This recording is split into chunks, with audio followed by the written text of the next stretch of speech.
Coach Prime looked at his phone, cleared his throat, and again stared out at his players.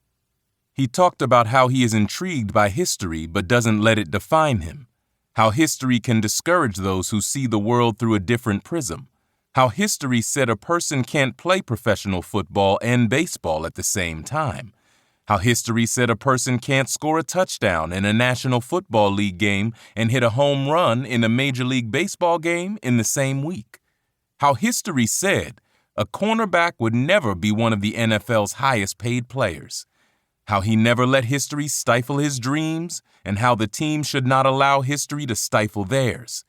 He ended his speech sermon with classic repetition. History intrigues me, but his story compels me. His story compels me. His story compels me. Your story compels me. His story compels me. His story compels me. Coach Prime didn't specify what Amari's story compelled him to do or to feel, but he didn't need to.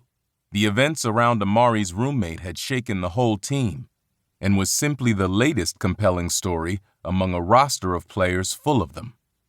Coach Prime could have been talking about Hayden Hagler, who had siblings die in 3 separate incidents. He could have been talking about Quay Davis, who experienced the death of a child and fathered 4 children before graduating high school. Maybe he was talking about Charlie Goodell, the NFL commissioner's nephew who has narcolepsy. Or Matt Vitale, who battles Crohn's disease and spent several months in the hospital after a perforated bowel led to an infection and resulted in several inches of his small intestine being removed. Or Jeremiah Brown, who was homeless for a year and a half. Perhaps he was talking about Gerente Davis, whose father was murdered before he knew him. Or Trayvon Riggins, whose dad died from complications from a stroke. Or Kirk Ford, who's allergic to pretty much everything you can name and spent much of his childhood in the hospital for a variety of ailments. Coach Prime could have literally been talking about 30 or 40 other players who overcame their circumstances to become part of the Jackson State football team that appeared on ABC's Good Morning America and ESPN's College Game Day in the midst of their quest for perfection. Coach Prime, of course, was dealing with his own story of triumph and tragedy. The Pro Football Hall of Fame cornerback nearly died in 2021, his second season at Jackson State, because of blood clots.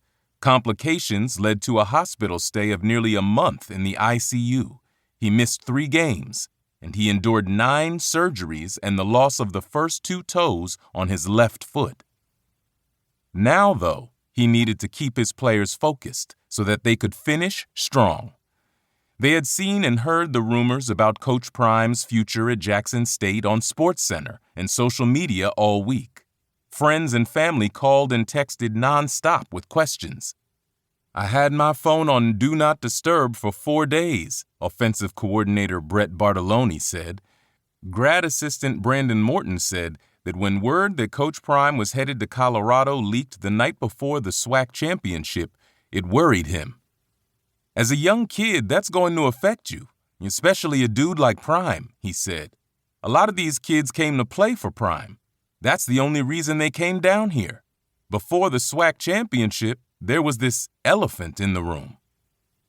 Still, Morton was optimistic about the Tigers winning. They had beaten Southern University 35-0 a month earlier, and he believed they would win as long as they didn't implode. After all, JSU had the nation's #1 defense, allowing only 11.1 points and 255.9 yards per game. Their offense, averaging 37.8 points per game, had only 6 scoreless quarters all season.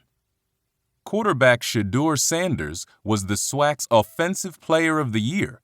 Linebacker Aubrey Miller Jr. was the Defensive Player of the Year, and receiver Kevin Coleman Jr. was the Newcomer of the Year.